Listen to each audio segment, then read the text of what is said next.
Well, good morning. Thanks for joining us this morning. Man, it is warm outside, isn't it? I am glad that you're here. Hopefully you're staying cool. Hopefully you're staying safe. So thanks for being with us. My name is Joel, and I serve as one of the pastors here at Panama Baptist Church. Just a couple of announcements for you. We are in the planning stages right now for our small groups. They will launch the new trimester probably mid-September or so, which I know seems like a long time from now, but it's only a couple of months. I just want to put a bug in your ear that you might begin thinking about being involved in one of our groups, and we will be talking much more about them in the next couple of months. Also, not next week, but the week after, the 26th, July 26th, we will be reintroducing in a limited capacity a kids ministry for those in grades K through 5. You will hear much more about this next week. Jen Damcott and her team have been hard at work putting together a plan in place to keep your kids safe. We can still be in compliance with our regulations, but also minister to the young ones. So that will be in a limited capacity, 2 weeks on July 26th. But again, we'll bring a lot more information about how that's going to look, how that's going to work, how you have to register, all of that. We'll bring that information to you next week. Remember the Cook family in prayer. Tim and Sarah Cook, if you were with us last week, you saw a video of just them answering questions about what it is they're doing, and they're up in Chickaloon, Alaska, all for the month of July. As we start today, I want to pray for them. In our prayer email that went out on Tuesday, there were several requests, but I wanted to just focus in on one. I checked the weather just now to see what it was like in Chickaloon, Alaska, and it looks like it's around mid-60s, which sounds really nice, but it's strong forecast of rain every day. And you remember that Tim mentioned one of the things they could use prayer for is the fact that their whole family, their family of 6, is staying in a small trailer. And I'm just can only imagine how difficult that must be, how tiring that might be, especially if it's raining and you really can't get outside, don't have a lot of places to go. So we will pray that they will be able to get out, and especially the kids can get some energy out, but that they will just have a good time as a family in a small, confined area like that. So let's pray, and then we're going to talk about music. God, thanks for another day. Thank you for your mercy. God, thank you for your goodness. We do pray specifically for Tim and for Sarah Cook and their family as they are up in Alaska right now ministering to people there. As Tim, as he teaches people how to fly, and Sarah and the kids work around the camp on different projects there. But God, we pray specifically that the weather would not be a hindrance, that they would be able to get outside and get some energy out and play some games. Then also as they're sleeping in this camper every night, God, that you would help them just to rest peacefully, to have supernatural rest and wake up every morning ready to serve you. In your name we pray. Amen. All right, I wanted to talk about the music just for a moment, if I can, before James and their crew comes. Last week, if you were watching at the 9 o'clock online gathering, you might remember that Julie noticed that I did not have a mic in front of my face. And boy, she's sharp. I thought we could maybe slip one past you just a little bit, but Julie caught right on. She said, "Where's your mic?" And I had to confess, we're making some changes to our recording schedule. So I wanted to talk about that just for a moment, give you a little heads up for next week, and tell you a little bit about the why behind it. We have enjoyed doing the music every week. It's been a highlight for us to gather and to do that. We've gotten great encouragement and feedback about it, and I know you have enjoyed the music as well. In fact, Pastor Andy and I were joking the other day, if you had to vote, would you rather just have the praise team for the online service or one of us preaching? I'm pretty sure it would be 100% would rather have the music than the preaching. But when we've started gathering in person and gathering here on Sunday mornings, it was doubling the time that the worship team was spending with the music. We were coming in midweek to do the recording. James then takes that and spends a couple evenings mixing and making us sound on key just a little bit. And then we were also coming in on Sunday mornings to do the in-person gathering. And so we wanted to make this as sustainable as we could because we want to keep doing these online gatherings for the considerable foreseeable future. And so what we're doing now, what we started doing, is we are going to record our Sunday morning in-person gatherings. We're going to record the music of that and then show that at the online gathering the following week. But that will eliminate that day we have to come in the middle of the week to record, help reduce our time on that just a little bit. So this week's going to look the same as how it's always looked, but next week you're going to start seeing that. So the camera's going to be zoomed out just a little bit, but James is still going to work and mix the tracks and things to make us sound okay. And that will still be the same. We'll still put the lyrics on the screen just like we have been. Just the camera is going to be in a little different spot. You might see some different people on the stage than what you've been seeing. We're still going to record our announcements like this. Still going to record the sermon just like this. Those parts for right now are not going to change, at least not for the foreseeable future. But the music is going to look a little bit different. So just wanted you to know that so you won't be too surprised next week. All right. And in the meantime, let me turn it over to James and some music for this week.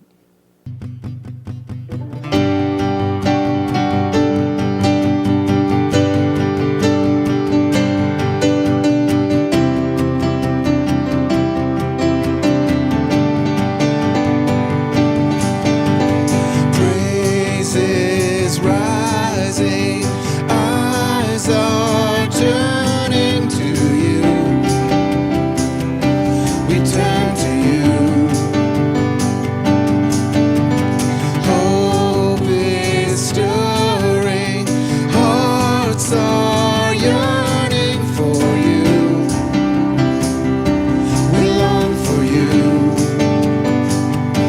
'Cause when we see you, we find strength to face the day.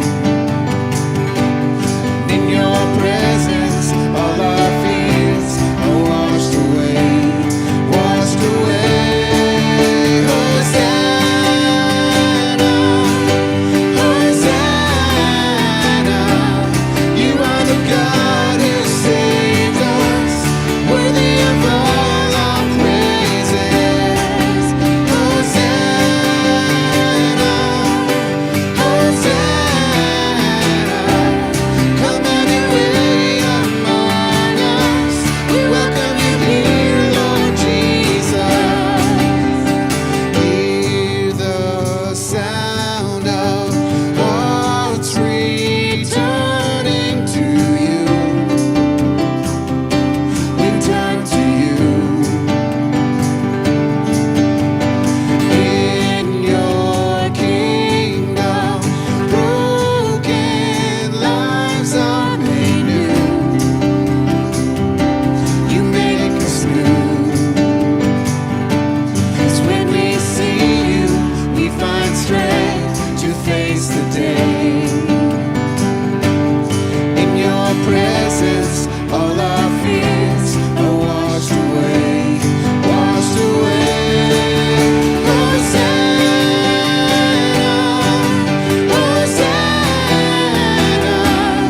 You are the God who saves us, worthy of all our praises. Hosanna, Hosanna. Come have your way among us. We welcome you here, Lord Jesus. Hosanna, Hosanna. You are the God who saves us, worthy of all our praises. Hosanna, Hosanna. Come have your way among us. We welcome you here, Lord Jesus.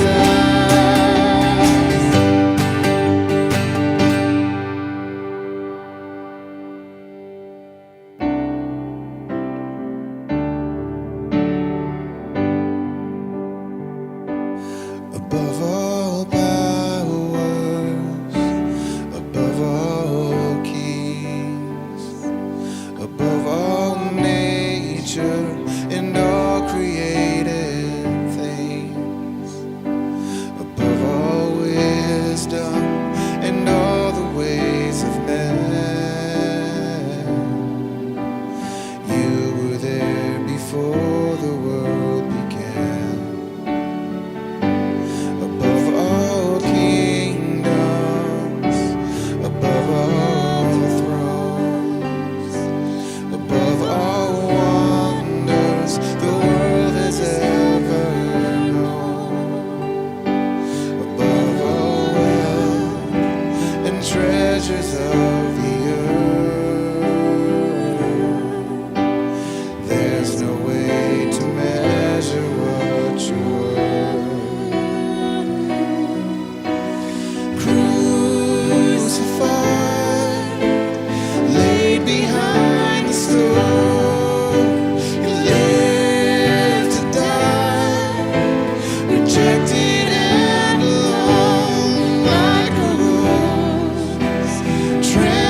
heaven's throne, you came to us and set your heart upon the cross. We'll never know the sacrifice you made. For all our sin and all our shame, you took the nails and took our place. No one else could do what you have done. One name is higher, one name is stronger than any grave, than any throne.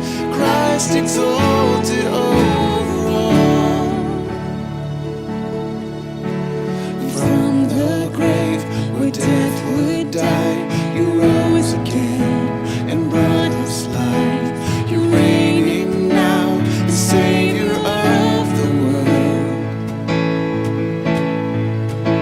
You're reigning now, the Savior of the world.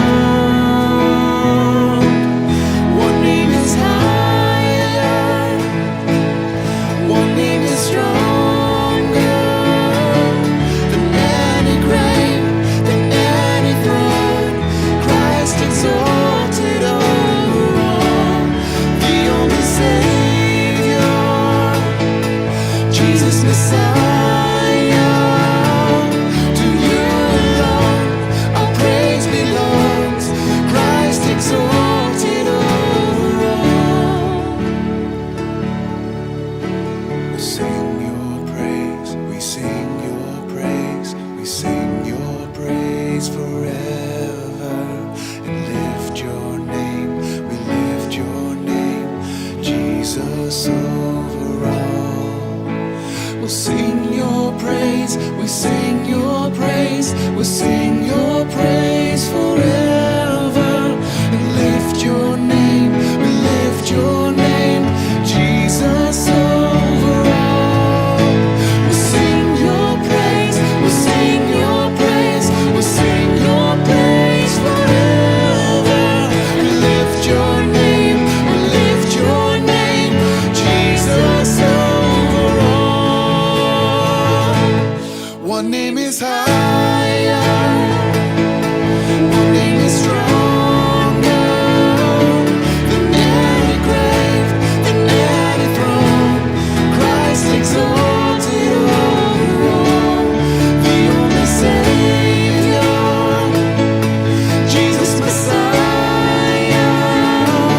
To you alone our praise belongs. Christ exalted over all. One name is higher, one name is stronger than any grave, than any throne. Christ exalted over all, the only Savior, Jesus Messiah. To you alone our praise belongs. Christ exalted over all. Thanks for joining us. A couple things as we get started today. First, this is part 4 in a series about freedom. Freedom is a topic that's relevant probably to all of us, passionate, something that we're passionate about. If you were not with us for any of the previous parts, I do encourage you to go to YouTube and check them out. I think it'll help you make a lot more sense of what it is we're talking about today. In part 3 of this series, we saw that Jesus said that it is through experience that we're able to see for ourselves that God's teachings are true and that they increase our freedom. In other words, as we put into practice what Jesus taught, we try it, we try it again, and we try it again, and we try it again, and we put it into practice, we will eventually come to the conclusion on our own that the things that Jesus said, even the counterintuitive things that God has said, are indeed true, and that they increase our freedom. Also in part 3, we began looking at a very challenging case study, a situation in which we do not feel free whatsoever, and that is when we're being told what to do. I received a lot of feedback from that message there. And so due to the feedback, here's what I want to do today. I want to pause our series and offer a couple more tips for increasing our freedom when we're being told what to do. And then next week we can jump back in and move forward in our series. Second thing you need to know before we get started today is there's a difference between commands and life application tips. The Bible gives us commands, things that we are expected as Jesus followers to know and to do. But then there are also some tips as to things that we can do that help make it easier or help us apply those commands to our daily lives. So from last week, the command is that we submit to delegated authority. That was Romans chapter 13, verse 1. Let everyone submit to the governing authorities, since there is no authority except from God, and the authorities that exist are instituted by God. The application tip that we gave last week was this: start with who instead of what or why when being told what to do. And I said I adapted that from the book called The 7 Checkpoints by Andy Stanley and Stuart Hall. That was an application tip. It's not a command. You don't have to do it that way, but it sure makes it a lot easier to obey the command if we start with who instead of what or why when told what to do. So today, what I want to do is have a coffee talk with you. In other words, I'm envisioning, this is what I would say if you were to sit down with me over a cup of coffee and we were chatting and you said, Pastor Andy, I'm just really struggling with this one person in my life, this one authority figure. And I listened to you for a while and you asked for some suggestions. This is what I would tell you. So what I'm sharing today are wisdom-based applications. They're not commands. You don't have to do it this way in order to be obeying God. But these are things that you can do that'll help you as you attempt to obey God's command to submit to delegated authority. So here we go. I want you to think of one rule or instruction that makes no sense to you as to why you should have to do it that way. Or one rule or instruction that makes no sense as to why you should have to do what that rule requires. All right? Get one of those in your mind. A rule or instruction that makes no sense to you as to why you should have to do what that rule or directive requires. Get that in your mind. And if you're near another person, tell them the rule or instruction that you thought of. All right? Do that now. Okay? Next step, I want you to actually say to yourself or to the person near you, why do we have to? And then you fill in the blank with the rule or directive you were thinking of. Why do we have to? Blah, blah, blah. Go ahead. Say that right now. All right, out loud. Even if you're watching at home. We wonder why, don't we? We wonder, why do we have to do this? Or what's the reasoning behind that rule or whatever? And sometimes when we wonder why, we ask. I want you to listen to the differences, though, in these statements about or questions about why. All right? Listen for the differences. Sometimes we say things like this. I just don't understand why, blah, blah, blah, blah, blah, exclamation point, right? I don't understand why, blah, blah, blah, exclamation point. Or, why can't I? Blah, blah, blah, blah, blah. Now that one ends with a question mark, but it really isn't a question, is it? It's more of a statement. It probably should end with an exclamation point, shouldn't it? Why can't I? How about this one? Can you help me understand something? Why is it that we're supposed to question mark?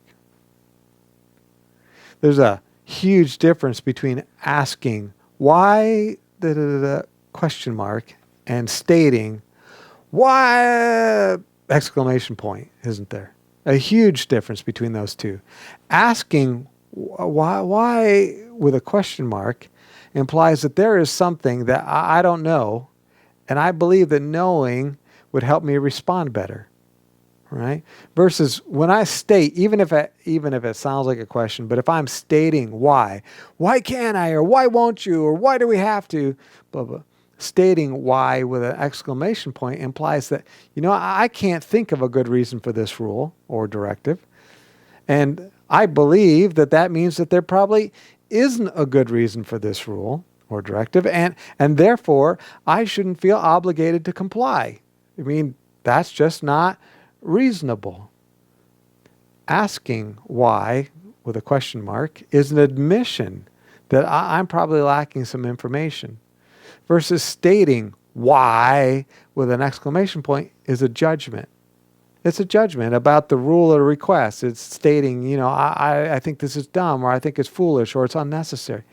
Or it might be a judgment about the rule or request, or it might be a judgment about the person who made the rule or request. We tend to think that dumb rules come from blank people, right? Asking why, question mark, implies humility, but stating why can't I with a exclamation point implies arrogance or superiority. There's a verse that I think will help bring this together. It's Proverbs chapter 18, verse 13. The one who gives an answer before he listens, this is foolishness and disgrace for him. Now, I know some of you heard me talk about this verse before. The first time I really got exposed to this verse, it was actually a memory verse. I was told I had to learn it. It was when I was taking training to become a biblical counselor. And our professor said, probably the most important piece of equipment for a counselor to have is a pencil. And, we're all sitting there in class and thinking, okay, most important piece of equipment to have. And, we got different things going in our mind. And he says, pencil. He said, number 2, pencil works great. And then he said, this is what you do with a pencil. When the counselor comes in, you invite him to sit down and you say, all right, I'd like to hear your story and stuff. And so then you take the pencil and you put it right in your teeth, right here. And then you sit there. He says, super important that you do that. Because here's what will happen. At a certain point, as you're listening to this counselor describe what's going on in their life and their situation, you'll begin to have an idea of what's going on and what they ought to do about it. And so here's what will happen. You will open your mouth to speak and tell them what it is they should do. But chances are you've not heard enough yet. And so if you were to answer at this point in time, well, this verse, Proverbs 18:13, would apply to you. And so our counselor, our teacher said, you put the pencil in. When you hear the pencil hit the table, that's your cue that you've opened your mouth and it wasn't time yet. And you pick the pencil back up and you say, excuse me, please continue. And you put the pencil back in your mouth. Because the one who gives an answer before he listens, that is foolishness and a disgrace for him. To answer before listening, that's foolishness. It's folly. It doesn't make sense. That's foolishness. And it's a disgrace. It's shameful. It's not smart. And it's embarrassing. So what does that have to do with this topic that we're talking about today, when somebody tells us what to do? Well, the one who gives his evaluation of the reasonableness of a rule or request before he knows the facts, this is foolishness and a disgrace for him, right? When we start evaluating, and then we give our evaluation of whether or not this rule or this request or this directive is reasonable or not. Before we know all the facts, that is foolishness. That's a disgrace for us. It is shameful. It is not smart. And it will eventually be embarrassing because we'll be wrong and often not even realize it. So what do we do about that? Well, we're in Proverbs 18. Let's jump down 2 more verses to verse 15. The mind of the discerning acquires knowledge, and the ear of the wise seeks it out. A lot of truth in that verse, isn't there? The discerning people get knowledge. Why? Because they seek it out. It doesn't just come to us a lot of the time. To know what's going on behind that rule or that request doesn't just come to us. We get the rule or the request, but not usually the rationale. We have to seek it out. But the truth of the matter is not everybody does that. Not everybody is a discerning person who seeks out knowledge. No. Verse 2 of chapter 18 says, a fool does not delight in understanding, but only wants to show off his opinions. Yeah, see, not everybody's discerning. Some of us are fools, and we don't delight, if we're fools, we don't delight in understanding. We don't delight in getting to the bottom of this and understanding what's going on and learning the rationale. We just love showing off our own opinions. We just love expressing ourselves. Fools love to express their opinions. I saw this picture that was sent to me this week. Boy, isn't that the case? Some people, they just love to give you an earful, and they take no pleasure in understanding. So we could state it another way as we apply these principles to the topic at hand. Discerning people seek out the why. Fools make up their minds first. Ouch. That hurts, doesn't it? Because I've been there. I've done that so many times. Discerning people seek out the why. They want to know the rationale. They want to know, why was this put into place? What was the problem that this rule or this policy or this protocol was designed to try to solve? Or what was the danger that this was put there to try to protect us against? Discerning people seek out the why. They want to know why. Why is this there? Fools make up their mind first. Say, you know what? This is dumb. It's a dumb rule. It's a foolish rule. It's an unnecessary rule. It's an unnecessary extra step or restriction or protocol or policy. And so this leads to the second of our three life application tips. The first one was start with who, right? Start with the who. Figure out, is this person who's telling me what to do a person who has delegated authority for this area? That was step one. Step two is discern or discover the why. Discover the why. And usually we'll do that by asking, why. But that can be, it can be really difficult to discern or discover the why in the heat of the moment and do it well, right? Especially if this is not our habit. It's very easy for us to want to know why, but to say it in a way where it doesn't sound like it ended with a question mark. It sounded like it ended with an exclamation point. So what can we do there? Well, I just have a suggestion. We want to cultivate curiosity. And so one way to do this is we can practice when we have issues that, where we don't know the reason why, but we're not so emotional about them. We're not in the heat of the moment. So that's my suggestion. Practice 3 times, trying to get to the bottom of why was this put here? Why was this rule instituted? Or why is this here? What is it trying to protect against? Practice that 3 times or maybe more on issues that you don't know why it's there. You don't know the reason for the rule, but you're not emotional about that one in those particular cases. That will help us to begin to develop this curiosity, but also help us learn how to ask why in a way that ends with a question mark instead of an exclamation point. Tip number 3 is, when appropriate, make a respectful appeal or ask for another option. And again, I want to give you just a few ideas as to how we can pull that off. The first is to prepare. It's really hard to get something right without preparing. And so that would be my encouragement. If I'm going to appeal, if I'm going to ask for an exception or a different option or an alternative, I want to prepare for that. I want to really think it through. What exactly is it that I need to say and communicate? Second, I would encourage us to, when we do this, when we make an appeal, to start by acknowledging the authority of the other person.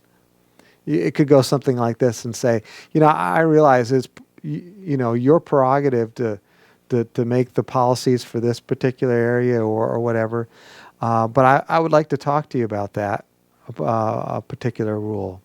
Something like that. But start by acknowledging their authority, that you're recognizing, and you're even letting them know that you recognize that they have the right, perhaps even the responsibility to oversee this particular area. They have delegated authority. Third, and this is the key perhaps to this whole process, is to present an alternative that satisfies the why of the directive. I'll say that again. Present an alternative that satisfies the why of the directive. If you can avoid it, I would say don't just ask for an exception. Instead, you want to come up with some alternative that will still accomplish the same thing. And so, it might be something like this. As you're talking with your boss, you say, as best as I can understand, this policy was put into place because, probably we're trying to protect against this particular danger, and also it will help keep people safe, and I know that's really important, and perhaps it was also put there to avoid the company having to make a a situation where they would end up with legal liability. And then probably on top of that, the company is trying to avoid getting themselves where they set a precedent that is really hard to live with. And so they put the rule in place, or they made the policy, and they put the line here at this particular place. If I'm understanding right, that's why this policy was created. Can I suggest an alternative that I think will accomplish all of that? That's how that might play out. That's how that could look. We want to present an alternative that satisfies the why of the directive. That's why this other step was so amazingly important. I can't tell you how many times people have come to me when I was a boss or a school administrator or a parent. Well, no, my kids don't do this, but somebody comes and they throw out, here's my alternative. I want you to do this. Why don't we just? And they've got this idea, but they haven't thought through the fact that that particular idea would make life much nicer for them, but it doesn't take care of other people, and it doesn't solve the problem for which the rule was originally created. It just made it much more manageable, easier for them. And so this is why discerning people really work hard to discover the why. They really want to understand what's going on in their boss's world, or what motivated this on the part of our legislators, or the insurance company, or mom, or dad, or this teacher, or whatever, and so that they can then present an alternative that addresses all of that. And then finally, if appropriate, suggest using the alternative on a trial basis. I've got an idea. I think this will work. I think it'll satisfy all the things that are really important here. Can we try this for 2 weeks or for a month and see if this other will work? Yeah, that's what Daniel did. He was commanded to follow the king's eating plan. And so Daniel went and very respectfully recognized that the guy in charge of him was going to be put at risk if anything went wrong. He would literally lose his head if Daniel's plan failed. And so Daniel said, hey, I want to suggest that we do it my way, but we do it for a period of time. Can we test it and see what works? Not time out. I believe Daniel would have taken the consequences rather than repealing, what the alternative was. But all that to say, Daniel handled that really well, and he made a respectful appeal, which leads to another thing you're probably wondering as you think through this with me. What is the success rate of these appeals? If I do all the work and I acknowledge your authority and I prepare and I try to figure out what's going on beneath the surface, what is the why, and then I could try to come up with an alternative and not just ask for an exception if possible. And then I follow through and I actually do it. What is the success rate of that? I mean, what percentage of the time will it work? None of us want to put in a ton of time for something that's not going to work. What is the success rate of a respectful appeal? Well, I think you get favor with God 100% of the time. I think 100% of the time when we do this well, and we do make our appeal and we do it respectfully and we really think it through, I think we gain favor with God every single time. I think God is pleased with us 100% of the time. What percentage of the time do we get favor with the authority figure? I don't know. It varies from the authority figure, but I would say this, it's probably higher than we imagined. It's higher than we imagined. I'm sure that for most of us, we would say, life experience given the whole is higher than 50%. So it's definitely well worth it. So let's begin to tie this together. Last week we said, we only experience the freedom when we put into practice what Jesus said. Over time, as we do it God's way, over time we will, through experience, be able to see for ourselves that God's teachings are true and that they increase our freedom. And so my encouragement to you today is consider using these 3 practical tips, because I really believe they will help make it easier and more likely that we'll submit to delegated authority, especially that first tip of really starting with who instead of evaluating what. I really think as we do that, it'll make it easier for us to submit to delegated authority. And as it's easier to submit, I think it's more likely that we'll submit. But that's really not the whole point, is it? No, there's more at stake than that, more at stake than obeying their command, although that's certainly important. I believe as we do this, as we use these practical tips to help us to get better at doing it, that this will help us gain freedom and it will help us progress as a follower of Jesus. You know, really, those are the rallying cries, aren't they? When you think about it, think of great movies, you know, where they're shouting, freedom! Freedom is the rallying cry. Friends, there is freedom to be fought for and gained here. There is freedom for us to gain by learning to submit to delegated authority. And if you listened last week and you were not inspired, as I tried to talk about how 3 ways where I've gained more freedom as I've put into practice that, start with the who instead of the what. If, as I described all that, you were not inspired last week, please hear me. It's not because the freedom isn't amazing. It's because I did a poor job of describing just how great the freedom really is. There is freedom that's at stake. That is our rallying cry. God wants us to have that freedom, but we got to fight for it by putting into practice the teachings of Jesus, practice the teachings of the New Testament. Our other rallying cry is Jesus. Jesus, he is the truth. He is the liberator. He is a leader who people love to follow. He inspires us with the extent of his personal attention to us. He sees us. He knows us. He cares for us. He inspires us with his desire to spend each and every day with us. Not the us that we should be someday, but the real us that really exists today in the real world in which we live. He inspires us because he desires to spend this day with the real me, with the real you. And he inspires us with his vision for the world and the role that we can play in making it happen. There is freedom at stake. But there is progress that we can make as we put into practice the teachings of Jesus. We can become more and more a follower of Jesus, a leader who is the kind of leader that people love to follow. Every disciple who's truly put his heart and soul into following this Jesus, I really believe can testify that he is a leader that they love to follow.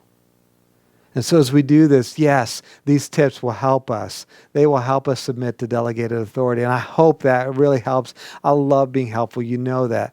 But I also hope that it won't end there. That we won't just get unstuck in this area, but that we will truly gain freedom and we will progress as a follower of Jesus. Onward, forward. Have a great week. Pray that this will help us to do exactly that. Thank you so much for being with us. Look forward to jumping back into the next part of our series next time we're together. See you later.